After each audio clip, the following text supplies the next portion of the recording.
సాధారణంగా ఒకప్పుడు కోడింగ్ అంటే రోజుల తరబడి సిస్టమ్ ముందు కూర్చుని నెమ్మదిగా రాసే ఒక టెస్ట్ మ్యాచ్ లాంటిది కదా. అవును, నిజమే. కానీ ఈరోజు మన దగ్గరున్న ఒక బ్రోషర్ చూస్తే ఆ వాతావరణం మొత్తం మారిపోయిందనిపిస్తోంది. ఈనాటి మన లోతైన విశ్లేషణకు స్వాగతం. ఈరోజు మనం నరేష్ ఐటీ నిర్వహించబోయే AI and innovation hack fest 2026 బ్రోషర్ను డీకోడ్ చేస్తున్నాం. అసలు ఒక సాధారణ కోడింగ్ కాంటెస్ట్ ఏఐ ప్రెషర్ కుక్కర్గా ఎలా మారిపోయింది అనేది తెలుసుకోవడమే మన ఈనాటి మిషన్. కరెక్ట్గా చెప్పారు. ఈ బ్రోషర్లో నన్ను ముందుగా ఆకర్షించింది వాళ్ల నినాదం. అదేనండి, కోడ్ ఇన్నోవేట్ విన్ అనేది. అవును, అది బాగా హైలైట్ చేశారు. ఎగ్జాక్ట్లీ. ఒకప్పుడు స్క్రాచ్ నుంచి ప్రతి లైన్ కోడ్ రాయడం గొప్ప కదా. కానీ ఇప్పుడు ఏఐ టూల్స్ వచ్చాక ఆ బేసిక్ కోడ్ని ఉపయోగించి ఎంత వేగంగా కొత్త పరిష్కారాలు సృష్టిస్తున్నారనేదే ముఖ్యం కదా. ఖచ్చితంగా. సో దీన్ని నేనొక ఐపీఎల్ T20 మ్యాచ్తో పోలుస్తాను. అంటే మొదటి బంతి నుంచే సిక్సర్లు కొట్టాలన్నమాట. వావ్, భలే పోల్చారు. థ్యాంక్స్. కానీ నాకో చిన్న సందేహం ఉంది. కేవలం ఒకే రోజులో అసలు ఏఐ ఇన్నోవేషను ఎలా సాధ్యమంటారు? ఏంటంటే T20లో బ్యాట్స్మెన్ క్రీజ్లోకి రాగానే అటాక్ చేసినట్లు ఇక్కడ విద్యార్థులు ఫౌండేషన్ కోడింగ్ కోసం సమయం వృధా చేయరు. ఓహో, అంటే డైరెక్ట్గా రంగంలోకి దిగుతారన్నమాట. అవును, వాళ్లు ముందుగానే ఉన్న LLM APIలను లేదా ఓపెన్ సోర్స్ ఏఐ మోడల్స్ను ఉపయోగించుకుంటారు. వాటిని వాడి ఒక కొత్త ప్రాబ్లంను సాల్వ్ చేసే అప్లికేషన్ను క్షణాల్లో నిర్మిస్తారు. రైట్, అంటే వాళ్ళ స్మార్ట్ వర్క్ చూపిస్తారు. అవును, ప్రాంప్ట్ ఇంజనీరింగ్ ద్వారా మోడల్స్ను తమకు అనుకూలంగా మార్చుకోవడమే ఇక్కడ అసలైన నైపుణ్యం అని నేననుకుంటున్నాను. లాజికల్గా ఉంది.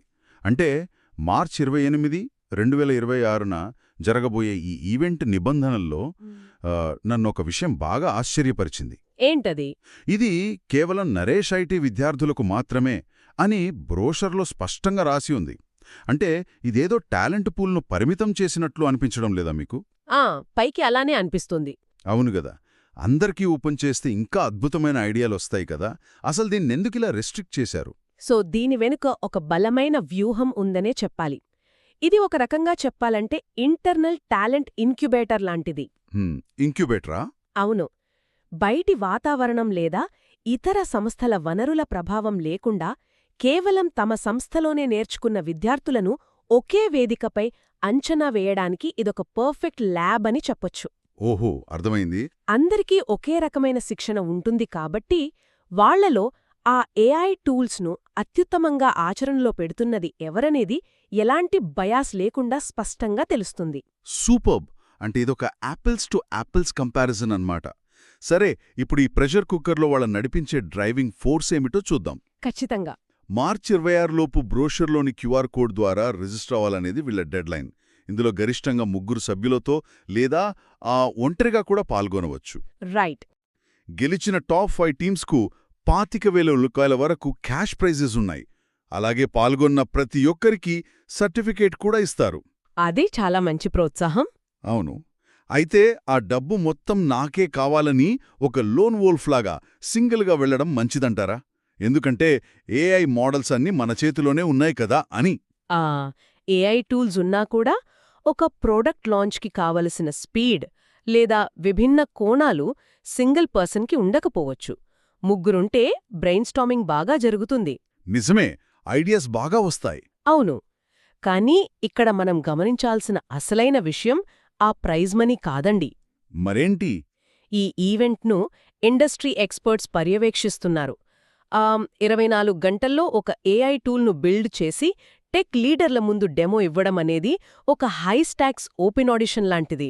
ఓహో, అంటే ఆ ఎక్స్పర్ట్స్ ముందు వాళ్ల ప్రాజెక్ట్ సక్సెస్ అయితే ఆటోమేటిక్గా ఇండస్ట్రీలో పెద్ద ఉద్యోగాలకు దారులు తెరుచుకుంటాయన్నమాట. ఎగ్జాక్ట్లీ. అసలు విద్యార్థులు కావాల్సింది అదే కదా. అవును. విద్యాసంస్థలు కేవలం క్లాస్ రూమ్ థియరీకే పరిమితం కాకుండా ఏఐ ఆవిష్కరణలను ప్రాక్టికల్గా ఎలా ప్రోత్సహిస్తున్నాయో ఈ బ్రోషర్ ద్వారా మనకు క్లియర్గా తెలుస్తోంది. నిజమే. ఒక ఆలోచనను కాగితం మీద నుంచి వర్కింగ్ మోడల్గా మార్చడమే భవిష్యత్తు. ఆ భవిష్యత్తుకు ఇలాంటి హ్యాకథాన్స్ తొలిమెట్టు అని చెప్పాలి. చాలా బాగా చెప్పారు. ఇక ముగించే ముందు ఒక ఆలోచనతో ఈనాటి మన విశ్లేషణకు స్వస్తి చెప్పుదాం. సరే, చెప్పండి. మార్చి 28న నరేష్ ఐటీ క్యాంపస్లో రాత్రంతా మేల్కొని ఏఐ అల్గరిథమ్స్ రాస్తున్న ఆ విద్యార్థుల బృందం కేవలం ఒక ప్రైజ్ కోసం పోరాడట్లేదు. అవునది నిజం. బహుశా 2027 నాటికి మన ఉద్యోగాల్లోని కొన్ని పనులను ఆటోమేట్ చేసే సాఫ్ట్వేర్ను వాళ్ళు ఆ ఒక్క రాత్రిలో సృష్టిస్తున్నారేమో. ఒకసారి ఆలోచించండి, ఈ ఏఐ హ్యాక్ఫెస్ట్లో నిజంగా గెలుస్తున్నది ఎవరు?